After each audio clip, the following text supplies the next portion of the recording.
Okay. Thank you for coming to our news conference today. We will have brief statements by our four speakers, followed by a question and answer period. About 10 minutes after we wrap up, there will be a photo opportunity with Presidents Williams and Mason in President Williams' office, which is just down the corridor.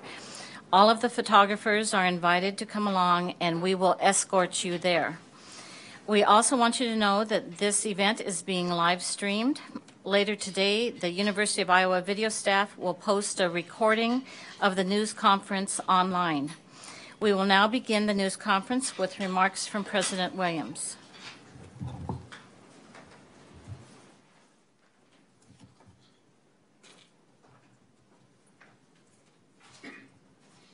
Good afternoon, and thank you all for coming on one of the most memorable days in the 94-year history of AIB College of Business. I'm Nancy Williams, President of AIB, and today we are making a historic announcement about the future of higher education in Des Moines. And here to help me do that are President Sally Mason from the University of Iowa, Bruce Rastetter, President of the Iowa Board of Regents, and Chris Costa, Chairman of the AIB Board of Trustees. I would also like to welcome some of our guests and dignitaries that are here today. Bill Knapp II from Knapp Properties, Jerry Nugent from Knapp Properties, and also Chair of the Greater Des Moines Partnership. Our Mayor, Frank County, is here with us, and our City Councilwoman, Christine Hensley, Trustee Emeritus, Carmela Brown, Jay Byers, who's the CEO of the Greater Des Moines Partnership.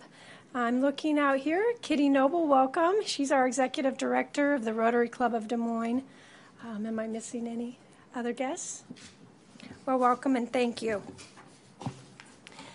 Today, I am announcing that AIB College of Business will become the University of Iowa Des Moines campus.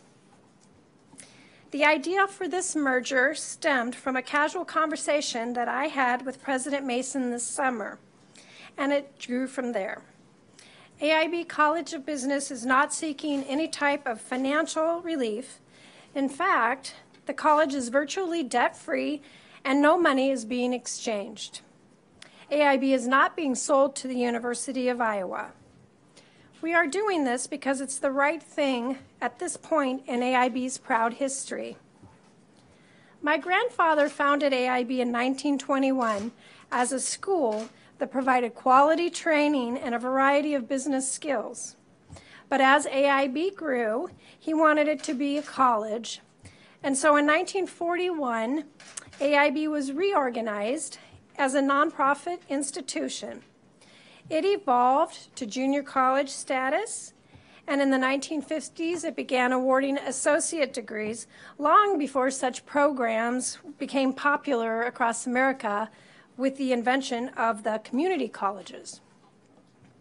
AIB began offering bachelor's degrees in 2006 and now offers bachelor's degrees in 7 business-related majors. The world of higher education is always changing, and AIB continually evolved to position itself on the cutting edges of those changes. There are new challenges today for private colleges, and our merger with the University of Iowa is the logical next step for our future, providing an innovative opportunity to continue AIB's tradition of offering quality educational services to our community. I spoke with my father, Keith Fenton, who preceded me as president of AIB for 42 years. He is thrilled about the partnership. In fact, he said, "I couldn't be more proud for the legacy of AIB to be entrusted to an educational institution of the caliber of the University of Iowa." I know that our students, our staff, and faculty and alumni will have many questions, ranging from when will the name change to what programs will be offered on this campus in the future. We cannot answer all of those questions right now. There is much planning to be done, and President Mason and I will immediately establish an integration team to begin working immediately. What I can tell you today is that our two institutions are making the following commitments: Number one, we will act in the best interest of our students. Our current AIB students will be able to finish their programs and earn their diplomas. Whether the diploma will say AIB or University of Iowa is something that will have to be worked out. But President Mason and her leadership team and the AIB leadership team and I are fully committed to supporting our students at every step of their educational journey. Number two, we will involve our faculty, staff, and students in the planning process, and we will keep them informed at every step along the path to integration. Number three, we will honor the legacy of AIB. This location will continue to serve as an educational center for the people of Central Iowa, and we will cherish the history and traditions of our institution. AIB has always been a leader and an innovator. We have changed with changing times. The one thing that has never changed is our dedication to our students and our commitment to serving students from Iowa and the surrounding region. Our merger with the University of Iowa will allow for even greater opportunities for people who want to create a better future for themselves and their families.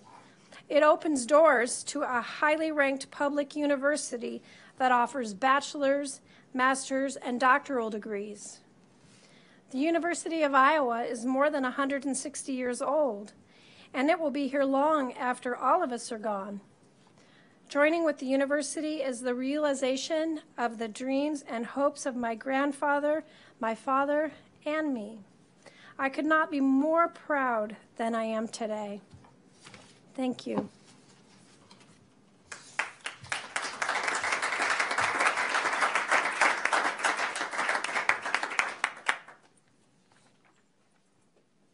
you want to take that away? She has a foot problem. Which I hope will go away. Nancy, let me start by saying thank you so much for entrusting your family's legacy to us. This is a proud moment for both of us, and considering that it all started with a very casual conversation, it's an interesting place to be. The University of Iowa is honored that you've chosen us for this very important role, and joining together allows you to achieve a very important goal, but it allows us to achieve an important goal also, which is to broaden our service to the people of Des Moines and the surrounding region. We already have a presence in Des Moines. We certainly have been partnering with DMAC on 2+2 completion degree programs. We offer degrees in social work, communications, and MBAs at the John and Mary Papa John Educational Center downtown. So it's thrilling today to know that this, too, will be part of what the University of Iowa can do for Iowa and Iowans. Now, with the extensive facilities that AIB is entrusting to us, we will be able to do a whole lot more. Students will be able to live here on the campus or nearby and earn a University of Iowa degree. This will help the university deliver on the Board of Regents' commitment to offering access to affordable, high-quality education to the people of our state. We share your commitment to supporting students at every step of the way during the journey to integration, and we share your commitment to being inclusive and transparent throughout the process. This is important for all of us, and it's certainly most important for our students. Nancy, I want to commend you and your board for taking this bold and very visionary step, and I commend your faculty and staff for their dedication to teaching and learning, and for the outstanding way that they care for students to enable their success. The values of our two institutions are very much alike. That's one of the reasons that I believe this will be an easy process. You are the Eagles, we are the Hawks, and today we get to fly together. Thank you.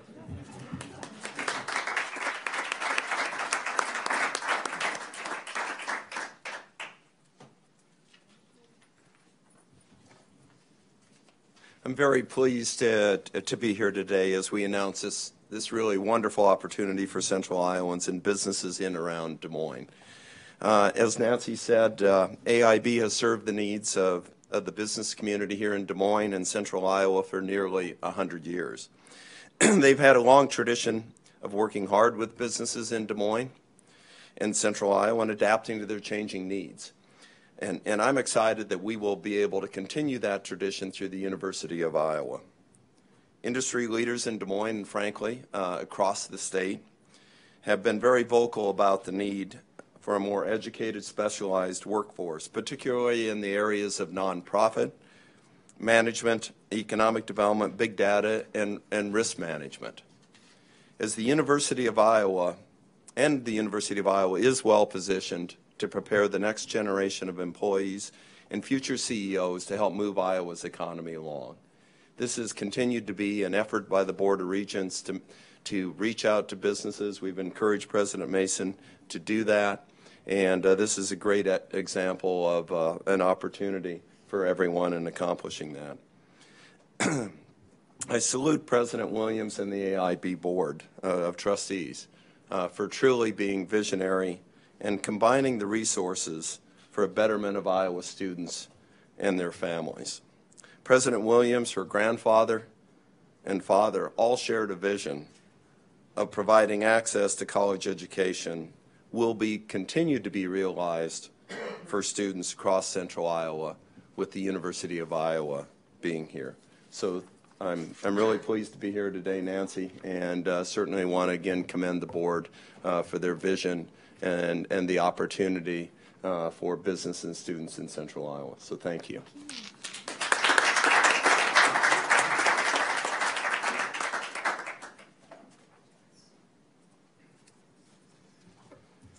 Good afternoon. I'm Chris Costa, Chairman of the AIB Board of Trustees. Our board's focus has been to ensure students in Central Iowa have access to quality higher education in Des Moines. As President Williams mentioned, the landscape of higher education has changed, and colleges and universities have to do the same. AIB has evolved. Our goal has always been to preserve educational opportunities on this campus, and this gift accomplishes that goal. Our board is predominantly comprised of business people. We feel strongly that maintaining healthy colleges and universities in the Des Moines metropolitan area enhances our workforce and improves the quality of life for all of Central Iowa. And frankly, expanding access to a nationally recognized university like Iowa is good for the whole state. Thank you.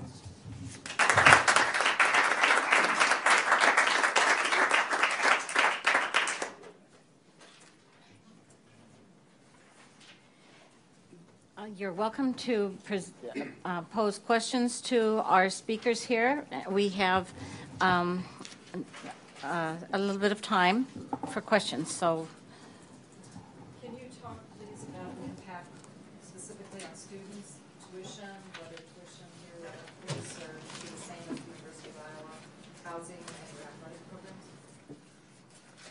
Sure. That was a lot, so you might have to help me out here. As far as tuition, AIB's tuition, because we're a private school, the funding is a lot different than that of a public school. So our students get the Iowa Tuition Grant, and so it's just a different financial aid formula. So our tuition is about $18,000 a year. With the scholarships that we give, it's usually more, the average net tuition cost would be about $11,000. So our tuition is just a little bit higher than that of the University of Iowa, and not by a lot of amount. So our goal during the transition would be that the students are not impacted negatively. So if they have a scholarship, that it would be honored, or that it would have to be, those are questions that we just really haven't worked out total detail, but the goal would be that they all can transition over, and it would not be a financial difference to them in their out-of-pocket cost. Could it be possibly less expensive? Yes, it will. I think it will as we get going and through and once the transition is complete, then yes. What happens to the sports programs? The sports programs, we have not figured that out yet. Our athletic director is out of town today, and he gets back tomorrow. So we will be having a meeting and discussing how we're going to handle that. What about the current AIB faculty and staff? I mean, is there possibly some of them will remain? Oh, yes. Well, I guess I could let President Mason speak, but when we've talked, the goal would be that obviously as many employees AIB have would stay. Well, first of all, we're still business as usual for the time being. Yeah, until We need them. Yeah, we need them, and we have wonderful faculty and staff. So that would be that goal, and we would be working through that. Would it only be a business school, or would there be other classes offered at this campus? Currently, AIB offers business programs solely. Once the transition is complete and it's the University of Iowa Des Moines campus, then they would be able to offer whatever courses they decide to bring to Des Moines. But will it remain a business focus? Certainly for now, it will. I mean, we want to be absolutely certain that the students who are here right now are able to complete their programs. But over time, expanding both on the business side and probably into some other areas is definitely going to be part of what our integration team is looking at. So would you anticipate that you'll have, I mean, currently you have several University of Iowa professors who teach here in town. I mean, is that going to change when you have a substantial core staff of the University of Iowa living in Des Moines then? I think those numbers are likely to grow and increase over time, without a doubt. And we obviously are going to be looking to the AIB faculty to transfer over in some cases as well. So stay tuned. These are the details that the integration team is going to work hard on over the next several months to make sure that we've got a very good picture going forward of how to keep the quality of these programs up to the standards that the students and everyone else expects of them. And certainly we at the University of Iowa expect of them as well. Are there plans for the campus to expand at all, or do you want to keep it the size it is currently? That's to be determined. So the students would essentially then become University of Iowa students, but would be going here. So say someone lives in a suburb, Waukee, instead of going down to the campus in Iowa City, they could stay here and get the exact same thing as... They could well, yes. Now, we likely won't have the full spectrum of programs that we're able to offer in Iowa City, but if we offer the program here and a student wants to stay here and do it right in Des Moines, there's no reason why they couldn't. Follow up, if I may, then under the proposed new program of funding as the regents have proposed, if that goes through, would those be considered Iowa students, and would that be included in the funding formula for the money that is given to the University of Iowa? I presume they would. If they're Iowa students, then I presume they would count. And so how many students are there currently, and what's the capacity, do you know, and what's, yeah? Sure. We this fall had about 1,014 students. We have capacity on our campus that we feel we could handle about double that number, because right now the way we offer our courses, and it's been by design, our students go to school in the morning and they have had their afternoons free, where they often go to work and internships in the community. So therefore we have our classrooms available all afternoon. So depending on how we can schedule the classrooms, and we do have a few classrooms I think that are available also during the day. So it's kind of a logistical thing, but I think there's the ability to expand, and we also offer online degrees, which that's another thing that we would be talking through integration, but virtual classroom can expand without physical. Yeah, and a follow-up. So do you know what your space is in terms of living, like residential? We have enough housing. We have all of the apartments that you see behind you out the window, and then these are our freshman residence halls. All of our housing at AIB is apartments, so they're all 1 and 2 bedroom units. They all have their own bathroom, their own living room, balcony, kitchens. Do you know what the number is? We can have up to close to 500. And could the campus grow? I think that we have 20 acres of space here, and I think that the campus could grow. Maybe some of the buildings could be repurposed. We have some green space around if you drive out that way on the way. We are a 20 acres kind of landlocked, however, but there's a lot of property around the area and potential that maybe it could be bought or repurposed. I also think, new growth could be, like in any metropolitan city, you grow upwards. So I think there's opportunity for that.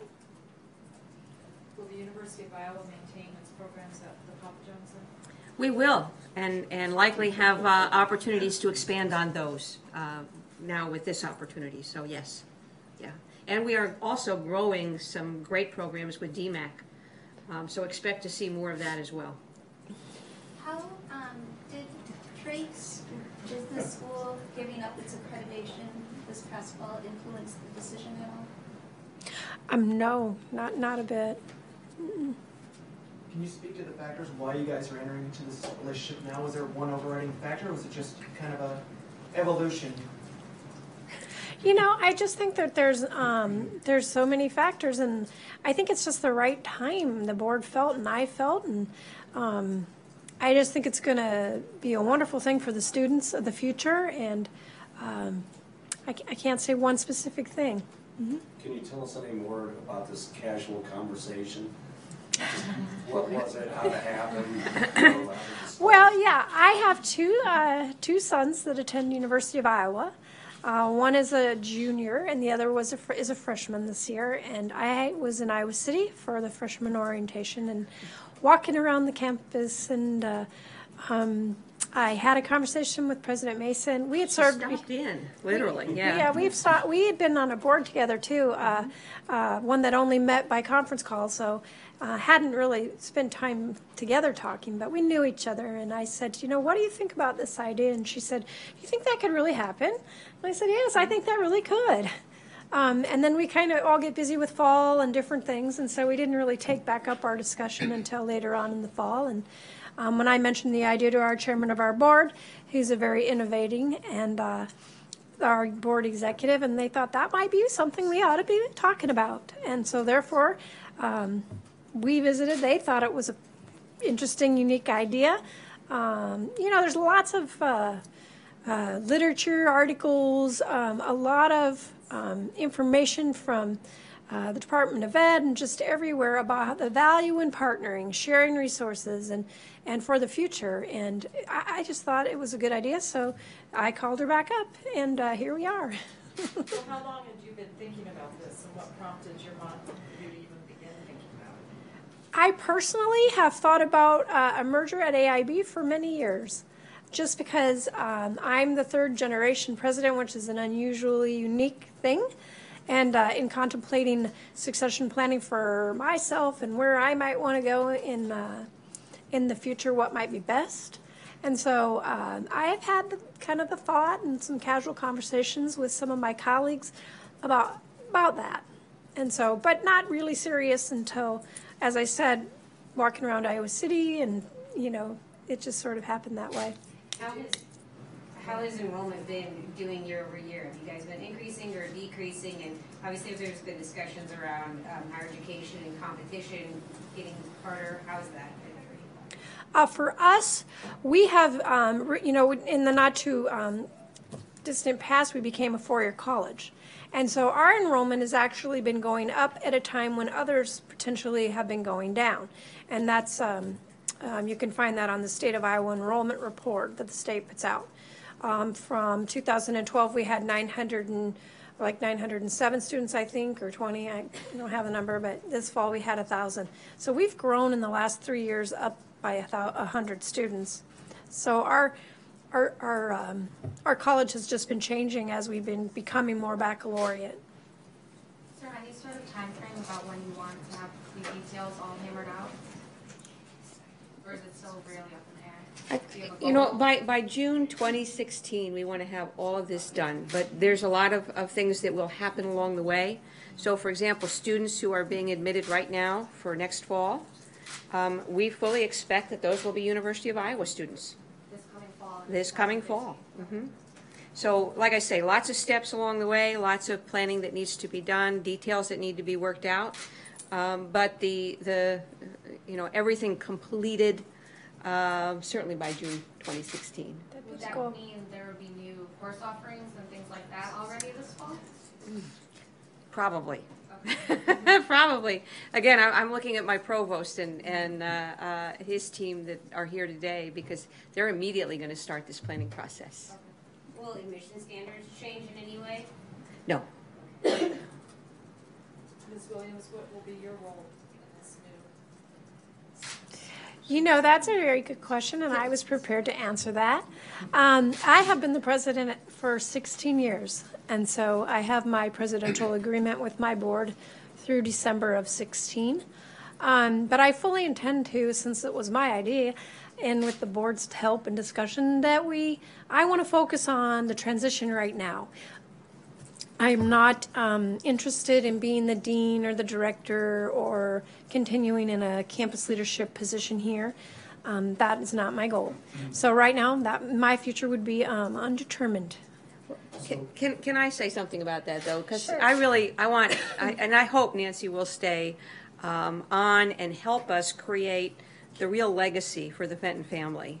Because it's going to be important for us to maintain traditions on this campus that go back to the origins, especially the family origins, and no one knows those better than she does. So my hope is that she'll play a critical role in making certain that we respect and acknowledge the history of AIB. Is this something to take Regents' approval or any action by the Regents to have? Yeah, it'll take Regents' approval once there's a definitive agreement. And so the detail of all of it will have to be brought before the Regents. In terms of the facilities, do you know if there's any upgrades that are going to be necessary? Have you guys looked at that at all, or would the expense be there? Rod's here. He hasn't had a chance to look through the facilities yet, but give us a little time and we'll be able to answer that question, Vanessa. Will the tuition freeze that has been recently announced at AIB at all? How will your tuition increase or decrease throughout the year? AIB's had a tuition freeze for 30 years. And we've been kind of, but that was easier to do when we were two-year school because they graduated quicker. This year we kind of stepped away from that and have increased because of the fact that our costs have increased as we've been from two-year school to four-year. Mm-hmm. So when you talked about sort of the succession plan, it sounds like it was more sort of looking at the family succession. You said earlier that this had nothing to do with finances of AIB. You're saying it's really more who runs this campus going forward. Well, that was definitely a factor. Mm-hmm. But it's not a financial debate for you on the financial condition of AIB or the future projections? No. Mm-mm. Do you have an opinion about whether it's better to fund colleges as a for-profit or non-for-profit institute, or it's public versus private university? Do you have opinions on that? Since your sons attend U Iowa, I was wondering, and you're the president of a private for-profit, I believe. Non-profit. Not for profit, I'm sorry. That's all right. But do you have any opinions about that? Well, I can tell you what, I have a lot of children, and two of them graduated from AIB, so just putting that out there. And the other one is pre-med, so he wanted to go to medical school. I don't know that I can really comment about, all the different sectors. I think that, and I've always said there is a place in Iowa for all of our institutions are so uniquely different. AIB has had business school roots. The Regents, of course, are our flagship universities. Community colleges serve a great purpose for what they do. And I've always felt that in Iowa, there hasn't been a lot of, fighting between sectors or anything like that. And so I just feel this was a great step for us to take at this time in our history. So. Mm-hmm. President Mason, do you think this is sort of part of the university's efforts to grow its enrollment, as you guys have said? Remember, I promised you that one of my priorities for my last 6 months would be to do just that, and this is definitely a piece of that. You mentioned earlier that AIB has some debt. How much is the debt, and will the University of Iowa absorb that? AIB has taken out a short-term note that we did a lot of remodeling, and it was just for some facility upgrades. It's about $1.4 million, and it's a 5-year note, so we've been paying that down. Conversely, we have about nearly $7 million in our endowment funds. So net, if you wanted to net, then you'd say we have no debt. And so our goal would be that, you know, there wouldn't be any, that this isn't a buyout. We wouldn't be expecting them to come here and pay out. If that should be taken care of. What happens to the balance of endowment? Well, that's a negotiable situation, but it goes to the university. Now, we may ask that they make that into a set-aside scholarship fund for students at AIB, you know, at the AIB camp, you know, but essentially, all of it will go. Whatever is in the bank accounts, whatever is in the assets. That's the way the bylaws and articles of the corporation read. It would certainly be our intention to make sure that especially if we're talking about anything that has been donated, that it stays with donor intent. But in particular, assets that come from AIB remain with AIB.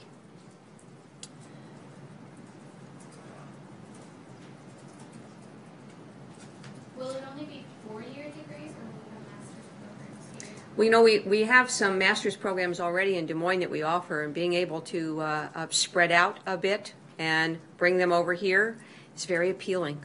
And expect to see more of that in the future. Okay, thank you for all your questions. We will have a photo opportunity with President Mason and President Williams in President Williams' office down the hall. We have to give President Williams a little time to scoot down there. But the photographers will be escorted by Ronette Smith in the back of the room. And for members of the integration team who will be having their initial meeting in another conference room, they will be escorted by Chris Mattoon of our staff. Chris, are you back there? Okay, there's Chris. He will show you to that conference room. Thank you very much for attending today.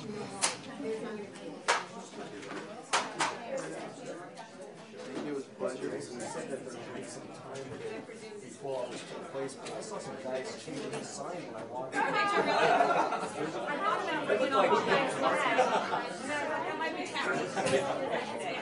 Yeah. Well.